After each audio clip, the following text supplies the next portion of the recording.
Episode की शुरुआत में हम दो सेलिब्रिटी आइस और मौका को देखते हैं जो कि इंटरव्यू दे रहे थे। रिपोर्टर्स पूछते हैं कि आपको कैसा फील हो रहा है, आपके इतने फैंस हैं। आइस बोलता है कि ये तो हमारे new series friend who is your friend के फैन हैं। हम पिछले 2 साल से साथ में इस प्रोजेक्ट पर काम कर रहे हैं। मौका कहता है कि नहीं, हमें 3 साल हो चुके हैं। ये सुनकर रिपोर्टर्स खुश हो जाते हैं। तभी मौका बोलता है कि इसके कहने का मतलब हमें फ्रेंड्स बने हुए 3 साल हो गए हैं। रिपोर्टर पूछता है कि इस सीरीज से सीक्वल क्यों नहीं बना, और ये भी कहते हैं कि मौका, तुम्हारा कॉन्ट्रैक्ट तो इस महीने ख़त्म हो रहा है, कि आप किसी न्यू प्रोजेक्ट पर काम कर रहे हैं, इसीलिए इस सीरीज का सीक्वल नहीं आ रहा, और क्या आप आगे शिफ्ट कपल के रूप में कंटिन्यू करोगे। आइस बोलता है कि किसने कहा कि हम सिर्फ शिफ्ट कपल हैं, हम रियल कपल हैं। ये कहकर आइस मौका को किस करता है। इसके बाद ये दोनों रूम में आ जाते हैं, जहाँ पर आइस बोलता है कि तुमने कॉन्ट्रैक्ट रिन्यू क्यों नहीं किया, अगर तुम आगे कंटिन्यू नहीं करोगे तो मेरा शिफ्ट पार्टनर कौन बनेगा। मौका आइस को सॉरी बोलता है और कहता है कि प्रेस कॉन्फ्रेंस की मीटिंग में भी ये बता दूंगा। आइस बोलता है कि तुमने मेरे साथ अच्छा नहीं किया। उसके बाद मौका को कॉल आता है। वो कहता है कि मैं अभी फ्री हुआ हूँ और घर जा रहा हूँ, मैं तुमसे अपार्टमेंट में मिलता हूँ। मौका अब आइस को इग्नोर करके चला जाता है। इसके बाद हम बॉस को देखते हैं जो कि ऑफिस आता है। बाकी के एम्प्लॉयज़ कहती हैं कि जूड कुछ दिनों से ऑफिस नहीं आ रही है, क्या वो ठीक होगी। नट फिर बॉस के कैबिन में आती है और पूछती है कि क्या आपने जूड को काम से निकाल दिया। बॉस कहता है कि नहीं, लेकिन तुम अपने काम से काम रखो। नट बोलती है कि मुझे तो आपके लिए बुरा लग रहा है, फिर से आपको अकेले काम करना पड़ेगा। बॉस ये सुनकर उसका आईपैड छीन कर देखने लग जाता है। हमारा अगला मिशन मौका और उसके रियल पार्टनर का ब्रेकअप कराना है। नट बोलती है कि मैं इनकी फ़ैन हूँ, मैं इन्हें अपनी आंखों से देखना चाहती हूँ। तब बॉस उसको बोलता है कि तुम अपने काम पर जाओ। फिर वो अपने फ्रेंड को कॉल करके कहता है कि जूड काम पर नहीं आ रही है। उसका फ्रेंड बोलता है कि ये तो अच्छी बात है ना, तुम तो अकेले काम करना चाहते थे ना। बॉस बोलता है कि लेकिन मैंने उसे अपना वर्क पार्टनर एक्सेप्ट कर लिया था। उसका फ्रेंड कहता है कि मैं अभी बिजी हूँ, तुम मेरा टाइम वेस्ट मत करो। फिर बॉस जूड को कॉल करता है, लेकिन वो कॉल रिसीव नहीं करती। उसके बाद बॉस जूड को ढूंढने के लिए उसके फ्लैट में जाता है, लेकिन वो दरवाज़ा नहीं खोलती। वहीं उसकी लैंडलेडी भी आ जाती है। बॉस को कुछ अजीब सी स्मेल आती है और वो अपनी ट्रिक से दरवाज़ा खोलकर जाकर देखते हैं कि जूड का फ़ोन तो वहीं पर पड़ा हुआ था और वहाँ से अजीब सी स्मेल आ रही थी। लैंडलेडी बोलती है कि जूड की डेथ तो नहीं हो गई, अब इस घर का रेंट कौन देगा। तभी बॉस फ्रिज खोलता है और कहता है कि ये चिकन की स्मेल है जो कि सड़ गया है। तभी अचानक से जूड की आवाज़ आती है। बॉस बाथरूम का गेट खोलता है तो वहाँ पर जूड मिलती है। बॉस उसे बोलता है कि तुम बाथरूम में इसीलिए लॉक हो गई क्योंकि डोर नॉब टूट गया था और तुम्हारे पास फ़ोन भी नहीं था और बिजली और पानी भी बंद हो गया, इसलिए फ्रिज में खाना सड़ गया। लैंडलेडी बोलती है कि इसने रेंट पे नहीं किया था, इसलिए मैंने वाटर और इलेक्ट्रिसिटी सप्लाई काट दी। जूड बोलती है कि मैं 3 दिन से बाथरूम में बंद थी, मैं भला कैसे रेंट पे कर पाती, अगर मुझे कुछ हो जाता तो इसकी जिम्मेदार आप होती। फिर ये दोनों आपस में लड़ने लग जाती हैं। बॉस जूड को अपने फ्लैट में लेकर आ जाता है जो कि उसने इन्वेस्टमेंट के तौर पर लिया था। ये देखकर जूड काफ़ी खुश होती है। वो कहता है कि मैंने तुम्हें ये फ्लैट काम करने के लिए दिया है, हमारा टारगेट उस तरफ के फ्लैट में रहता है। जब तुम अपना काम ख़त्म कर लोगी तब तुम्हें अपने पुराने अपार्टमेंट में जाना होगा। पर जूड को ये फ्लैट काफ़ी पसंद आता है। वो बोलती है कि क्या मैं आपसे ये फ्लैट रेंट पर ले सकती हूँ, पर बॉस उसे बैग दिखाकर काम पर जाने के लिए कहता है। जूड फिर चुपके से मौका की फ़ोटोज़ क्लिक करती है। उसके बाद मौका लिफ्ट से जा रहा होता है और जूड भी अपने कपड़ों की बास्केट लेकर आ जाती है। वो बास्केट से कपड़े गिरा देती है और मौका से उठाने के लिए बोलती है, लेकिन वो ऑकवर्ड होकर बास्केट उठा लेता है। फिर जूड बोलती है कि मैं आपकी फ़ैन हूँ और सेल्फी लेने लग जाती है और उसके क्लोज आ जाती है जिससे कि बास्केट गिर जाती है। अब जैसे लिफ्ट खुलती है तो वहाँ पर अपार्टमेंट का मैनेजर जिसका नाम मेड है वो आ जाता है। अगले सीन में अब बॉस और जूड को सीसीटीवी दिखाया जाता है कि वो किस तरीके से बिहेव कर रही थी। बॉस कहता है कि मैं अपनी बहन की तरफ से माफ़ी मांगता हूँ, ये मौका की फ़ैन है इसलिए थोड़ी सी एक्साइटेड हो गई। मौका कहता है कि कोई प्रॉब्लम नहीं है, मैं अपने फ़ैन की फीलिंग को समझता हूँ। फिर बॉस को फ़ाइन भरना पड़ जाता है और वो दोनों फ्लैट में आ जाते हैं। बॉस कहता है कि मैंने तुम्हें उससे फ्लर्ट करने के लिए कहा था, उसे हैरेस करने के लिए नहीं, तुम्हारी वजह से मुझे फ़ाइन भरना पड़ा। बॉस फिर उसे मेड के बारे में बताता है कि किस तरीके से वो रूल तोड़ने पर सबसे फ़ाइन लेता है और मेड एक्स्ट्रा ऑर्डिनरी है, वो कोई भी रूल तोड़ता है तो वो इमीडिएटली आ जाता है और अब तो वो तुम्हें मौका के पास भी नहीं जाने देगा। मुझे नहीं लगता कि अब तुम आगे मिशन कर पाओगी। तुम अपने ओल्ड अपार्टमेंट में वापस चली जाओ। जूड बोलती है कि मेरे पास एक रास्ता है। फिर जूड किसी लड़की के रूम में नॉक करती है और उसे कैंडी खाने के लिए नीचे बुलाती है। दोनों नीचे आ जाती हैं। उस लड़की का नाम कोरमोई होता है। जूड उसकी तारीफ करने लग जाती है और पूछती है कि क्या तुम अकेले रहती हो। वो कहती है कि नहीं, मैं अपने बॉयफ्रेंड के साथ रहती हूँ और वो काम पर गया है। तो जूड कहती है कि मैं सुबह जिससे मिली थी वो शायद तुम्हारा बॉयफ्रेंड ही था। असल में जूड को लगता है कि मौका उसका बॉयफ्रेंड है। फिर वो उसके बॉयफ्रेंड की तारीफ करने लग जाती है। कोमोई बोलती है कि तुम्हारा बॉयफ्रेंड भी बहुत ही हैंडसम है। तो जूड बोलती है कि नहीं, मैं तो उसकी सिस्टर हूँ। कोमोई को तो यकीन ही नहीं आता। वो बोलती है कि बॉस हर लड़की को अपनी सिस्टर ही बताता है, लेकिन तुम दूसरों जैसी नहीं हो। ये सुनकर जूड खुश हो जाती है। तो कोमोई बोलती है कि इसका मतलब तुम सच में उसकी गर्लफ्रेंड हो। जूड बोलती है कि वो मुझे यहाँ पर लेकर तो आया है, लेकिन मुझे नहीं पता कि वो मेरे पीठ पीछे क्या करता है। लड़की ट्रस्ट करने लायक नहीं होते। और बोलती है कि जब मैं तुम्हारे बॉयफ्रेंड से मिली थी तब उसने मुझे कहा कि मैं सिंगल हूँ और अकेले रहता हूँ। तभी वहाँ पर कोमोई का बॉयफ्रेंड पॉप आ जाता है और कोमोई उसे मारने लग जाती है। जूड जब पीछे मुड़कर देखती है कि ये तो मौका नहीं है, इसका मतलब उसने फिर से गड़बड़ कर दी थी। तभी वहाँ पर मेड आ जाता है और शोर करने की वजह से उन्हें फाइन देना पड़ता है। जूड उनसे माफ़ी मांगती है और कहती है कि मुझे लगा कि आप मौका की गर्लफ्रेंड हो। पॉप बोलता है कि कोमोई यहाँ पर पार्ट टाइम जॉब करती है और मौका का रूम क्लीन करती है। तब कोमोई बताती है कि मौका अकेला रहता है। तो जूड उससे पूछती है कि उसका बॉयफ्रेंड कौन है। वो कहती है कि क्या तुम्हारा मतलब आइस से है, जो कि उसका शिप पार्टनर है। मैंने तो उसे कभी भी नहीं देखा उसके रूम में, मैंने तो बस मेड को ही देखा है। जूड बोलती है कि मेड उसके रूम में क्या करता है। तो वो बताती है कि मौका अपने काम में बिजी रहता है, इसीलिए वो उसका पर्सनल मैनेजर भी है। फिर जूड ऑफिस में बॉस को बताती है कि अगर हम ध्यान से देखें तो मेड और मौका डेट कर रहे हैं और वो अपनी रिलेशनशिप को छुपाना चाहते हैं, क्योंकि मौका फेमस एक्टर है जिसका शिप पार्टनर आइस है। वो नहीं चाहता कि इस बारे में किसी को पता चले। मेड को जब भी मौका से मिलना होता है तो वो सारे कैमरास चेक कर लेता है और इसीलिए चला जाता है, लेकिन वो मेरी नज़र से नहीं बच सकता। मैंने उसकी फ़ोटो भी क्लिक किया है। तो बताओ, अब मैं अपना काम अच्छे से कर रही हूँ ना? अब तो आप अपना फ्लैट मुझे रेंट पर दे दोगे। बॉस कहता है कि तुमने अच्छा काम किया, लेकिन मुझे अब इस मिशन में लड़की की ज़रूरत नहीं है। फिर बॉस उस फ्लैट पर वापस जाता है और मेड को कॉल करता है कि मेरे वॉशरूम का पाइप टूट गया है। मेड बोलता है कि मैं 20 मिनट में प्लम्बर को भेजता हूँ। बॉस कहता है कि तब तक तो रूम में पानी भर जाएगा। अब मेड को ही रूम में आना पड़ता है। बॉस उसे अपनी तरफ अट्रैक्ट करने की कोशिश करता है और उसने रूम में हिडन कैमरा भी इंस्टॉल किया होता है। मेड पाइप ठीक करने लग जाता है और वो बाहर आने लगता है। तभी बॉस उसे पैर लगाकर गिरा देता है और खुद भी उसके ऊपर गिर जाता है। बॉस बोलता है कि मुझे पता है कि तुम मुझे पसंद करते हो। मेड बोलता है कि नहीं, मुझे तुम में कोई भी इंटरेस्ट नहीं है। तो बॉस बोलता है कि तुम पहले इंसान हो जो कि मुझे इतना पसंद आए और उसे किस करने लग जाता है। तभी वहाँ पर जूड मौका को लेकर आ जाती है। जूड बोलती है कि तुम यहाँ क्या कर रहे हो, तुम मेरे साथ ऐसा कैसे कर सकते हो। मौका भी यहाँ पर काफ़ी ज़्यादा गुस्सा हो जाता है और कहता है कि तुमने मुझे चीट किया। मेड बोलता है कि नहीं, ऐसा नहीं है। तभी जूड मौका को भड़काने लग जाती है कि इन दोनों ने हमारे साथ अच्छा नहीं किया। अब अगले दिन मेड जूड से मिलने के लिए आता है और कहता है कि मेरे और तुम्हारे बॉयफ्रेंड के बीच में ऐसा कुछ भी नहीं है जैसा कि तुम सोच रही हो, वो तो बस सिर्फ एक एक्सीडेंट था। तो जूड कहती है कि अब तो बहुत देर हो गई, हम दोनों ने ब्रेकअप कर लिया है। मेड कहता है लेकिन मौका और मेरा ब्रेकअप तो नहीं हुआ है, वो मुझसे नाराज़ नहीं रह सकता, वो मुझे बहुत ज़्यादा प्यार करता है, वो इतना फेमस एक्टर है तो वो कहीं भी रह सकता है, लेकिन वो इधर ही रहता है सिर्फ मेरे लिए। और मौका अब से BL सीरीज़ नहीं करेगा क्योंकि वो अब हमारे रिलेशनशिप को सभी के सामने लेकर आना चाहता है। वो सिर्फ ऐसे ही शो के लिए काम करेगा जहाँ पर उसके एक्टिंग स्किल्स पर ध्यान होगा, ना कि शिपिंग पर। और वो अनाउंस भी करने वाला है कि वो कॉन्ट्रैक्ट रिन्यू नहीं करने वाला। ये सब वो मेरे लिए कर रहा है। अब अगले दिन बॉस और जूड का प्लान होता है कि वो लोग कैसे भी करके मौका को कॉन्फ्रेंस में जाने से रोके। इसीलिए जूड अपनी बास्केट में एक फाइल और कपड़े लेकर नीचे आ जाती है जहाँ मौका अपनी कार की चाबी निकाल रहा होता है। और जूड बॉस की तरह कार की चाबी लेने का ट्रिक ट्राई करती है पर उससे वो नहीं हो पाता। ये सब होते हुए मेड भी CCTV में देख रहा था। अब जूड जैसे ही उसे कार की चाबी छीनती है तभी मेड वहाँ पर आ जाता है और उसे बोलता है कि तुम क्या कर रही हो ये सब। जूड रोकर एक्टिंग करने लग जाती है कि मैं नहीं चाहती कि मौका BL सीरीज क्विट कर दे, मैं उसकी बहुत बड़ी फ़ैन हूँ। फिर मेड चाबी मौका को दे देता है और जूड वो फाइल निकालकर झाड़ियों में खड़ी हुई नट को दे देती है।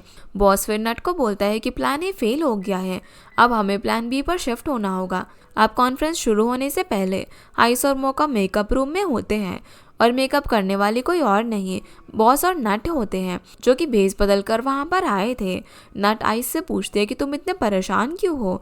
तभी वहाँ पर फिल्म प्रोडक्शन कंपनी के डायरेक्टर तोंग आ जाते हैं और मौका को कहते हैं कि मुझे तुमसे ज़रूरी बात करनी है और उसे ले जाते हैं। तोंग मौका को फाइल देकर कहता है कि किसी ने मुझे ये दिया है और उसमें मेड और मौका की फ़ोटोज़ होती हैं। तोंग बोलता है कि अगर किसी ने इसे लीक कर दिया तो इससे मेरी मूवी अफेक्ट होगी और मैं प्रेस की मीटिंग में क्या बोलूँगा। ये सब बॉस भी सुन रहा होता है। मौका बोलता है कि आप सभी को सच बता देना, ये तो मेरी पर्सनल लाइफ है, मैं चाहता हूँ कि लोग मेरी एक्टिंग पर ध्यान दें ना कि शिपिंग पर। ये सुनकर तोंग खुश हो जाता है और कहता है कि तुम एक रियल एक्टर हो, मैंने सही डिसीजन लिया है तुम्हारे साथ काम करने का। मौका भी खुश हो जाता है कि तोंग उसकी बात से सहमत हो गया है। फिर बॉस मौका और तोंग को अंदर बंद कर देता है। इधर जूड और मेड भी लाइव कॉन्फ्रेंस देख रहे थे। तभी अचानक से कॉन्फ्रेंस में मौका और आइस आ जाते हैं।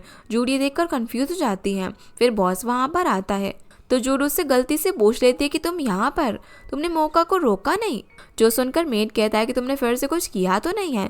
बॉस कहता है कि नहीं, हमने कुछ नहीं किया, तुम खुद ही देख लो। अब कॉन्फ्रेंस में मौका बोलता है कि हमारी जो सीरीज़ है उसका सीक्वल भी आएगा, लेकिन उसका टाइटल होगा हु इज़ योर बॉयफ्रेंड। जो सुनकर सभी लोग खुश हो जाते हैं सिवाय मेड के। अब हमें फ्लैशबैक में दिखाया जाता है कि बॉस उनको अंदर बंद करने ही वाला होता है। तभी तोंग मौका से बोलता है कि जो मूवी में कास्ट करने वाला हूँ उसके लीडिंग एक्टर को बदलना चाहता हूँ। मौका बोलता है कि ऐसा क्यों। तो तोंग बोलता है कि अगर तुम्हें शिपिंग नहीं करनी है फिर वो तुम्हें शिप एक्ट्रेस के साथ काम करना ही पड़ेगा। वैसे भी तुमने कहा कि तुम्हें शिपिंग से नहीं बल्कि एक्टिंग से मतलब है, तुम कंपनी से जुड़े रहो, मुझे यकीन है कि तुम्हें अच्छी फैन फॉलोइंग मिलेगी। ये सुनकर बॉस प्लान चेंज करता है और गेट लॉक नहीं करता। इसके बाद मौका कॉन्फ्रेंस रूम में कहता है कि मैं कॉन्ट्रैक्ट रिन्यू कर रहा हूँ और आइस की तरफ देखकर बोलता है कि मैं अपने बॉयफ्रेंड को छोड़कर कहाँ जाऊँगा। ये सब देखकर मीर अपसेट हो जाते हैं और कहता है कि मुझे लगता है तुम जो चाहते हो वो हो गया। अब वो फिर से शिफ्ट कपल बन के सीरीज कंटिन्यू करेगा। जूड पूछती है कि तो फिर अब तुम क्या करोगे। तो मेड कहता है कि अब मैं अपनी पुरानी लाइफ में वापस जाना चाहूँगा। तो बॉस कहता है कि तुम थकते नहीं हो फायर स्केप से अपने रूम तक छुप कर जाने में, साथ में जिम जाना, स्विमिंग करना, कॉमन एरिया में हाथ पकड़ना, जो भी नॉर्मल कपल करते हैं वो सब तुम नहीं कर सकते। तुम अपनी फीलिंग्स पब्लिक में एक्सप्रेस नहीं कर सकते। क्या तुम्हारे एफर्ट्स कोई मायने नहीं रखते। उसके बाद मेड और मौका बात करते हैं जहाँ पर मेड कहता है कि मैं हमारे रिलेशनशिप को सीक्रेट रखूँगा जब तक तुम्हारा कॉन्ट्रैक्ट एक्सपायर नहीं होगा। मौका बोलता है कि कंपनी मुझे क्लियर प्लान नहीं बता रही है मेरे करियर के लिए, इसीलिए मैंने ये रास्ता चुना। मेड बोलता है कि तुमने मेरे बारे में नहीं सोचा, मुझे लगता है कि अब हमें यहीं पर रुक जाना चाहिए। मौका उसे कन्विंस करने की कोशिश करता है लेकिन मेड नहीं मानता और कहता है कि तुम मेरे रूम से चले जाओ, ये मेरा रूम है, मुझे अब और फायर एस्केप से छुपकर नहीं जाना, मुझे नॉर्मल लाइफ जीनी है। दूसरी तरफ जूड अपना सामान पैक कर रही होती है। बॉस बोलता है कि तुम सच में यहाँ से जाना चाहती हो। तो जूड बोलती है कि मैं मिशन में फेल हो गई हूँ इसलिए मुझे जाना पड़ेगा, लेकिन तुम अच्छे इंसान भी हो क्योंकि तुमने जो कुछ भी कहा उससे मेड ने डिसाइड किया कि वो इस अनफेयर रिलेशनशिप से बाहर निकलेगा। बॉस कहता है कि तुम्हारे पुराने फ्लैट का रेंट कितना था, मैं उतने में तुम्हें फ्लैट रेंट पर दे देता हूँ। ये सुनकर जूड खुश हो जाती है। बॉस बोलता है कि लेकिन तुम फिर से मुझे अच्छा इंसान नहीं बोलोगी। जूड बोलती है कि ठीक है लेकिन मुझे तुमसे फेवर चाहिए। वो बॉस को अब हाथ आगे लाने के लिए बोलती है और 2 फिंगर से साइन करने को कहती है।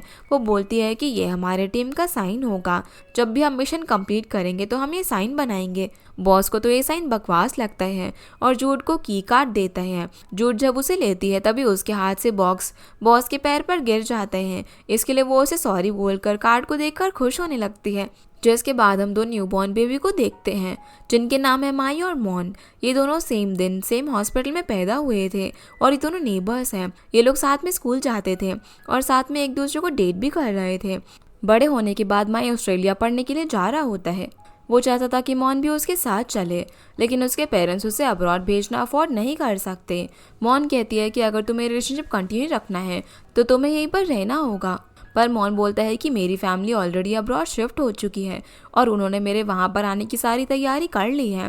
मॉन बोलती है कि अगर हमने आगे कंटिन्यू किया तो वो लॉन्ग डिस्टेंस रिलेशनशिप होगा। माई कहता है कि मैं तुम्हारे साथ रहता हूँ, तब भी तुम मेरे पीठ पीछे दूसरे लड़कों से बात करती हो, तुम्हारे लॉन्ग डिस्टेंस रिलेशनशिप वर्क नहीं करेगा। तभी मॉन अपने हेयर क्लिप निकाल कर उसे दे देती है।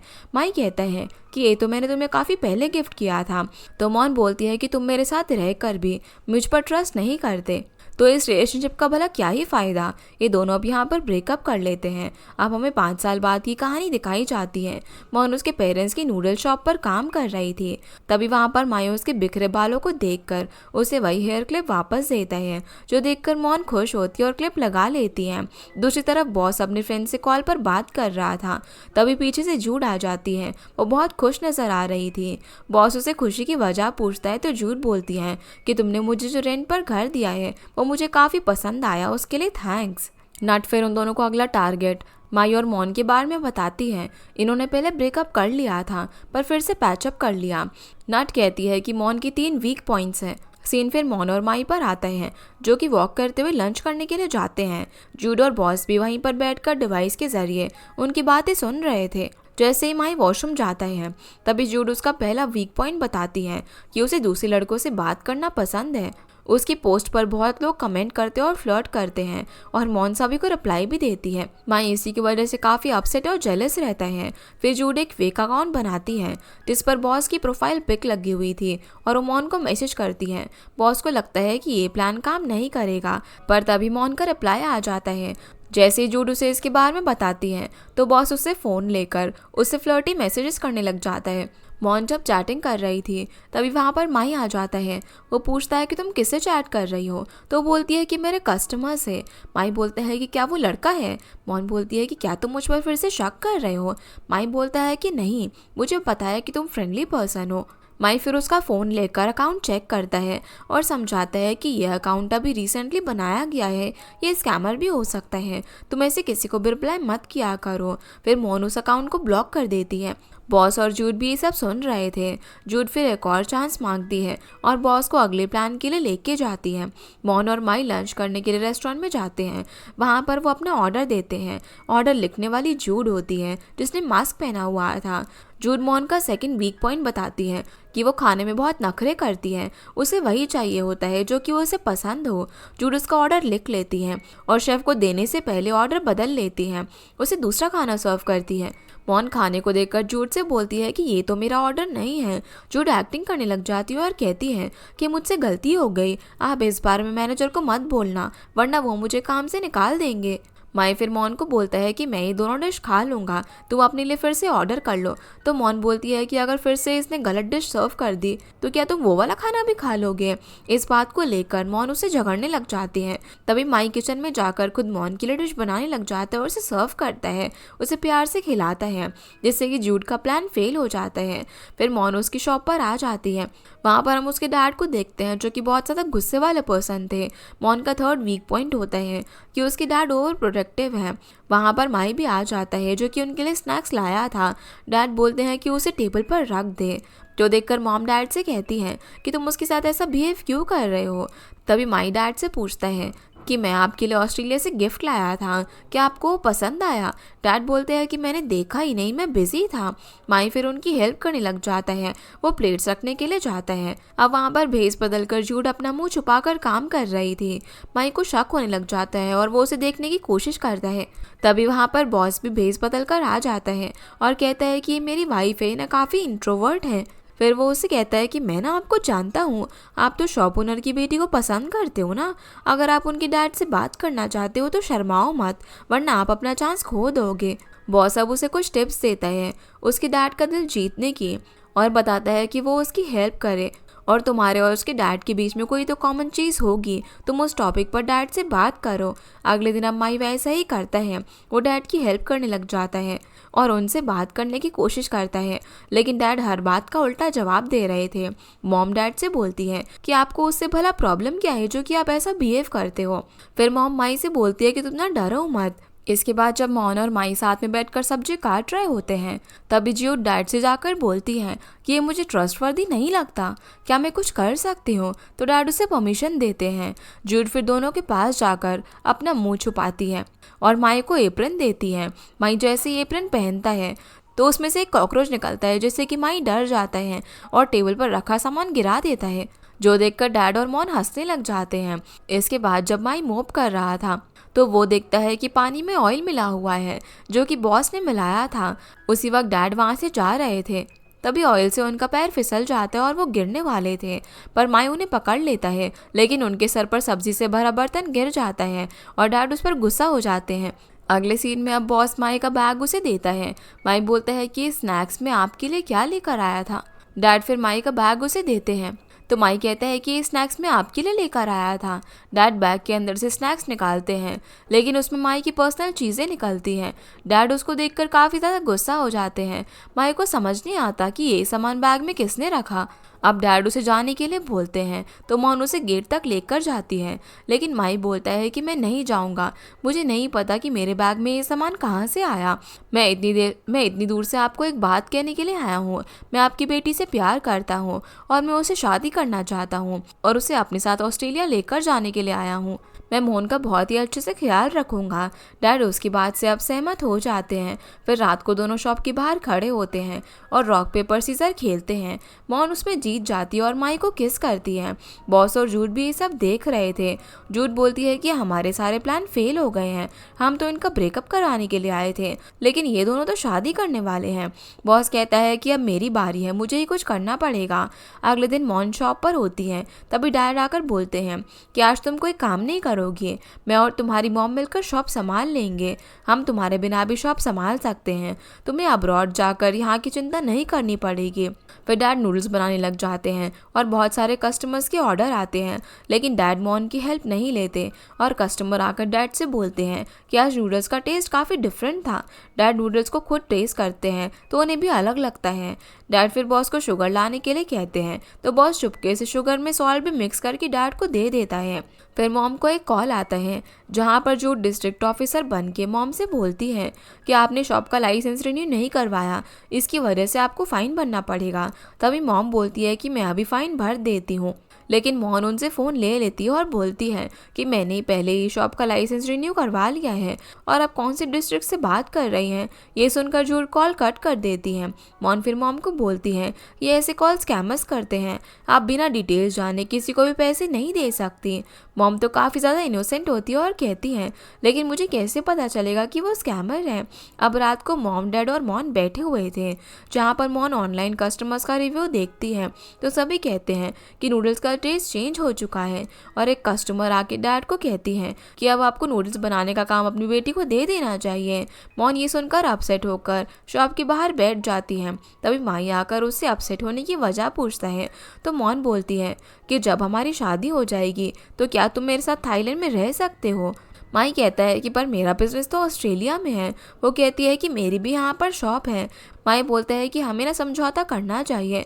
मॉन कहती है कि मैं जानती हूँ, सिर्फ शॉप नहीं, मेरी फैमिली के बारे में भी। आज मेरे डैड ठीक से शॉप नहीं संभाल पाए और मेरी मॉम स्कैम होते होते बची। मैं उनको छोड़कर नहीं जाना चाहती। माई बोलता है कि मैं समझता हूँ, लेकिन मेरी भी वहाँ पर फैमिली है, मैं अभी उनको छोड़कर यहाँ पर नहीं आना चाहता। अब मॉन डिसाइड करती है कि अगर वो रॉक पेपर सीजर में जीत जाएगी तो वो उसके साथ ऑस्ट्रेलिया चली जाएगी। अगर मॉन जीती तो माई को थाईलैंड में ही रहना पड़ेगा। दोनों अब रॉक पेपर सीजर खेलते हैं, लेकिन इस बार टाई हो जाता है। फिर माई उसे अपने साथ खेलने के लिए कहता है, लेकिन मॉन मना करती है और अपना हेयर क्लिप निकाल कर उसे वापस कर देती है। लेकिन माई फिर से उसके बालों में क्लिप लगा देता है, तो मॉन उसे सॉरी बोलती है। माई कहता है कि तुम्हारी कोई भी गलती नहीं है, किसी की भी इसमें गलती नहीं है। फिर वो उसे गुड लक कहकर वहाँ से चला जाता है और मॉन रोने लगती है। बॉस और जूड भी ये देख रहे होते हैं और जूड भी काफ़ी ज़्यादा इमोशनल हो जाती है। अगले दिन जूड अब ऑफिस आती है तो वो देखती है कि मॉन उसके कैबिन में बैठी है, जिसे देखकर जूड शॉक हो जाती है। मॉन बोलती है कि आपके पेमेंट सिस्टम में कुछ एरर हो गया था, इसलिए मैं लास्ट पेमेंट देने के लिए आई हूँ। जूड को तो कुछ समझ ही नहीं आता। मॉन कहती है कि मैंने आपको हायर किया था, मैं ही आपकी हिडन क्लाइंट हूँ। एक्चुअली मैं ही चाहती थी कि हमारा ब्रेकअप हो, लेकिन मैं खुद इतनी स्ट्रांग नहीं थी कि मैं ये कर पाऊँ। मैं जानती थी कि वेटर और डिस्ट्रिक्ट ऑफिसर बनने वाली आप ही थी, इसीलिए मैंने कोऑपरेट किया। भले ही हम एक दूसरे से प्यार करते थे, लेकिन हमारी लाइफ बहुत ही अलग थी। थैंक्स, आप लोगों ने बहुत ही अच्छे से काम किया। और फिर मॉन बॉस को अपनी शॉप की नूडल्स सीख कर चली जाती हैं। झूठ बोलती है कि हमने इनका ब्रेकअप करवाया, फिर भी वो थैंक्स बोल कर गई। तो बॉस कहता है कि इसमें हमारी गलती नहीं है, वो खुद चाहती थी कि उसका ब्रेकअप हो। झूठ बोलती है कि तुम्हें तो कुछ भी फील नहीं होता। तो बॉस कहता है कि तुम हमारा टीम साइन नहीं बनाओगी, क्योंकि उनका मिशन पूरा हो गया था। दोनों टीम ए का हैंड साइन करते हैं। फिर बॉस नूडल बाउल से निकालता है, लेकिन उसके हाथ में गर्म खाना गिर जाता है। झूठ उसके हाथ पर बैंडेज लगाती है और बॉस यहाँ पर झूठ को देखता ही रह जाता है। इसी के साथ हमारा ये एपिसोड यहीं पर ख़त्म होता है। तो गाइस, ये थी आज की वीडियो एंड होप आप लोगों को ये वीडियो पसंद आई होगी। तो इस वीडियो को लाइक कर चैनल को सब्सक्राइब ज़रूर कीजिएगा। आपसे फिर मिलते हैं इस ड्रामा के अगले एपिसोड में। तब तक के लिए गुड बाय।